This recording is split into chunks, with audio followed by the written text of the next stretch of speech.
जीवन, मृत्यु, सुख दुख, लाभ हानि, खुशी और गम, यह सभी जीवन के महत्वपूर्ण अंग हैं। कभी जीवन में खुशियों की धूप होती है तो कभी दुख के बादल भी छा जाते हैं। हर व्यक्ति के जीवन में उतार चढ़ाव आते ही रहते हैं। यह सब समय चक्र के कारण होता है। समय से बलवान कुछ भी नहीं, समय के सामने सबको झुकना ही पड़ता है। आप लोगों ने भी अपने जीवन में कई अनेक व्यक्तियों को राजा से रंक तथा रंक से राजा बनते भी देखा होगा। नमस्कार दोस्तों, आप सभी का हमारे चैनल माया नगरी में स्वागत है। आपको इस चैनल पर सनातन धर्म, गरुड़ पुराण एवं धार्मिक जैसी वीडियो देखने को मिलेगी, तो आप सभी इस चैनल को सब्सक्राइब करें और अपना प्यार दे। धन्यवाद। अच्छा वक्त आने से पहले मनुष्य को मिलते हैं यह 7 संकेत, आप भी जान लीजिए। समय वह शक्तिशाली हथियार है जिसका घाव सबसे अधिक तेज होता है और कोई भी समय के घाव को भर नहीं सकता। पर हम लोगों को यह कैसे पता चल सकता कि हमारे समय चक्र का दौर कैसा होने वाला है? समय हमारे लिए खुशियों के द्वार खोलेगा या संकट के? ऐसे कई सारे प्रश्न आप सभी के मन में अवश्य आते होंगे। इसलिए आज के इस लेख में हम आपको कुछ ऐसे संकेतों के बारे में बताएंगे जिससे आपके जीवन आने वाले शुभ समय के बारे में पता चल सकता है। जब नारद मुनि बैकुंठ धाम पहुंचे थे तब उन्होंने भगवान श्री विष्णु से इन संकेतों के बारे में पूछा था। तब भगवान श्री विष्णु जी ने उन्हें बताया कि वह स्वयं मनुष्य के पास कुछ ऐसे संकेत भेजते हैं जिससे वह अपने आने वाले समय के बारे में जान सकते हैं। वह संकेत प्रकृति द्वारा, पशुओं द्वारा, शुभ संकेतों द्वारा तथा मेरे भक्तों द्वारा भी मिल सकते हैं। इसके लिए मनुष्य को केवल उन संकेतों को समझने की आवश्यकता होती है। तो चलिए आपको उन संकेतों के बारे में बताते हैं जो स्वयं भगवान श्री विष्णु जी ने बताए हैं। पहला संकेत, अगर आपकी आंख ब्रह्मा मुहूर्त यानी सुबह के 4.24 बजे से सुबह 5.12 बजे के बीच का समय में खुले और आपको ईश्वर का स्मरण हो जाए या आपको ऐसा प्रतीत हो कि जैसे आपको कोई किसी दिशा की तरफ ले जा रहा है, तो समझ जाइए कि आपके लिए कामयाबी के नए द्वार खुलने वाले हैं।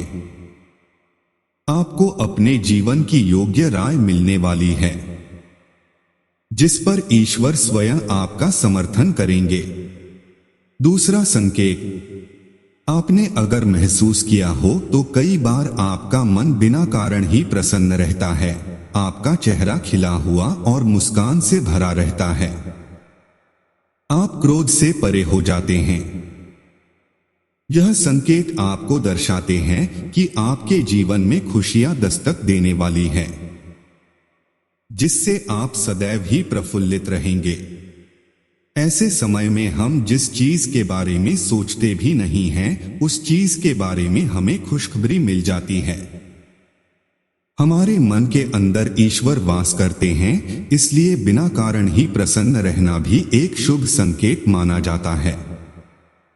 तीसरा संकेत, अगर आपके घर के द्वार पर गौ माता बार बार कुछ खाने को आ जाए, बिल्ली आपके घर में बच्चों को जन्म दे, बंदर आपके घर से खाने की चीजें खुद उठाकर ले जाए या पक्षी आपके आंगन में ही अपना डेरा बनाए और चहकते रहे, ऐसे कुछ शुभ संकेत यह दर्शाते हैं कि आपका आने वाला समय आपको बलवान बनाएगा जिससे आप अपने जीवन में योग्य पदवी पर पहुंचने वाले हैं। चौथा संकेत, छोटे बच्चों में ईश्वर स्वयं बसते हैं। ऐसा हम सभी मानते हैं कि अगर छोटी कन्या या शिशु आपको देखकर बार बार मुस्कुराए या आपके घर में उनका आगमन हो या वह आपके आंगन में खुशी से खेले, तो यह आपके लिए बहुत ही शुभ संकेत माना जाता है। ऐसे संकेत यह दर्शाते हैं कि आपका जीवन मुस्कान और नई खुशियों से भरने वाला है और आपके जीवन में कुछ नए रिश्ते जुड़ने वाले हैं। इस प्रकार के संकेत आपको ईश्वर की कृपा के द्वारा ही मिल रहे होते हैं। पांचवा संकेत, कई समय से चल रहे खर्चे अकारण आने वाले संकट अचानक के टलने लग जाएं और धन के नए स्रोत खुलने लग जाएं, तो इन संकेतों से समझ जाइए कि आपको बुरा वक्त अब खत्म होने वाला है और धन अब आपके घर में अवश्य टिकेगा और मां लक्ष्मी का भी आगमन आपके घर में होगा। छठवां संकेत, पूजा की थाली में फूल माला या चंदन का गिरना, आपको ऐसा प्रतीत होना कि ईश्वर की मूर्ति आपको देखकर मुस्कुरा रही है। घर में प्रिय अतिथि का आगमन होना, घर में चांदी और सोने का आना या महिलाओं का बायां और पुरुषों का दाहिने अंगों का फड़कना बहुत ही शुभ माना जाता है। यह सभी संकेत आपको आने वाले शुभ समय के बारे में सूचित करते हैं। सातवां संकेत, सुबह सुबह आप घर से किसी शुभ कार्य के लिए निकले और आपको गौ माता के दर्शन हो जाए या आपको किसी साधु संत महाराज या पुजारी का आशीर्वाद प्राप्त हो जाए, तो यह बहुत ही शुभ संकेत माना जाता है। इसका अर्थ यह है कि आप जिस काम के लिए निकले हैं वह कार्य अवश्य सफल होगा। मित्रों, आज का ये वीडियो से आपको जानकारी मिली हो तो वीडियो को लाइक और अपने जानने वालों को शेयर जरूर करें। मिलते हैं किसी और वीडियो में। राधे राधे।